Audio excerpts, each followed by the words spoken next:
Watu wengi huniuliza, Pastor, hebu niambie, mimi tangu nilipookoka naona yale napatana nayo ni majanga tu. Nashindwa baraka yangu, mbona imekawia hivi? Na ni kwa nini ninaona watu wengi wakiokoka huwa wanateseka sana? Akaniuliza hilo kama swali, mimi nimjibu. Nikamjibu nikamwambia, wewe hauwezi ukajiuliza ni kwa nini Mungu ni kwa nini Mungu alipoumba mua aliweka utamu chini alafu chachu juu? Kwa sababu wakati unapokula mua hauanza na utamu, hauanzi na utamu, unaanza na chachu. The more unakula ile mua, the more unakaribia the more unaenda unafikia utamu. Hivyo ndivyo naye Mungu baraka zake zilivyo. Mungu ameweka baraka zake zimejificha, ziko mbali sana. Kingine chenye Mungu mimi najua ni kwamba hakimbii wala hachelewi, huja kwa wakati unaofaa. Mwendo wa Mungu ni aste aste, mwendo wa kinyonga. Hakimbii na hachelewi. Kwa hivyo kwa mtu wa haraka hawezi kumngojea Mungu, manake Mungu hakimbii na hachelewi. Kwa hivyo Mungu anataka mtu mwenye subira.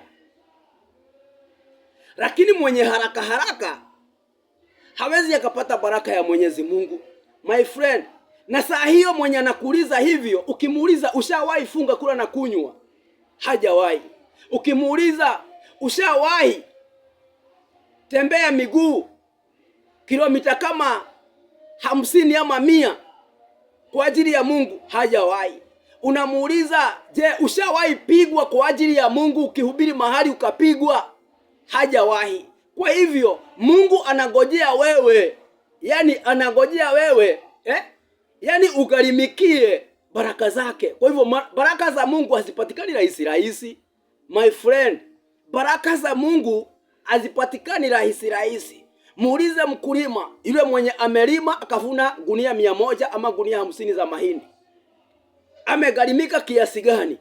Je, kama mkulima amegarimika, ametumia wakati mgumu, mbona wewe unataka kuchukua baraka za Mungu rahisi?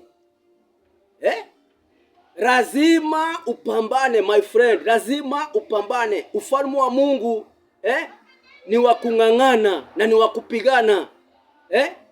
Yesu alisema tangu enzi za Yohana Mbatizaji, ufalme wa Mungu ni wa kung'ang'ana na wenye nguvu ndio wenye kuteka, na sio nguvu ya sima, my friend. Sio nguvu ya sima, ni nguvu ya maombi na kufunga na kumtii Mungu, kutenda kadiri yaliyo mapenzi yake na kuzishika amri zake na kuzizingatia, kukaa kama mpango wa Mungu, kukataa kazi za shetani. Elewa hiyo, barikiwa, ushike na uzingatie. Sijui kama unanielewa. Kazi ya Mungu ni kujitolea. Maana Yesu alisema mwenye kutaka kunifuata sharti ajikane na achukue msalaba wake wa kusulubishwa kila asubuhi. Kujikana ni wewe mwenyewe, ni sharti ujitoe muhanga na uwe umeamua kwa undi na uvumba nitamtumikia Mungu. Alafu kuchukua msalaba ni yale yote utakuwa unakutana nayo kwa ajili ya huyu Mungu.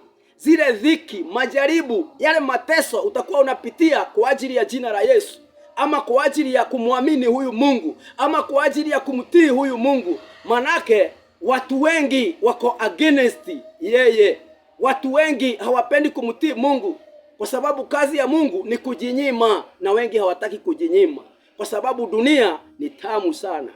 Dunia ina raha na wengi hawataki kuachana na raha za dunia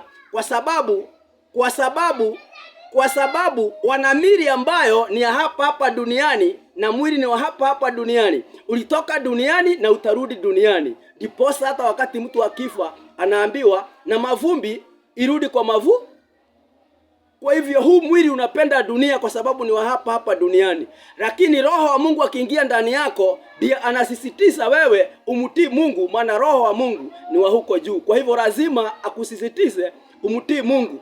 Diposa kuna mapambano, kuna mvutano kati ya mwili na roho. Elewa hiyo, shika na uzingatie,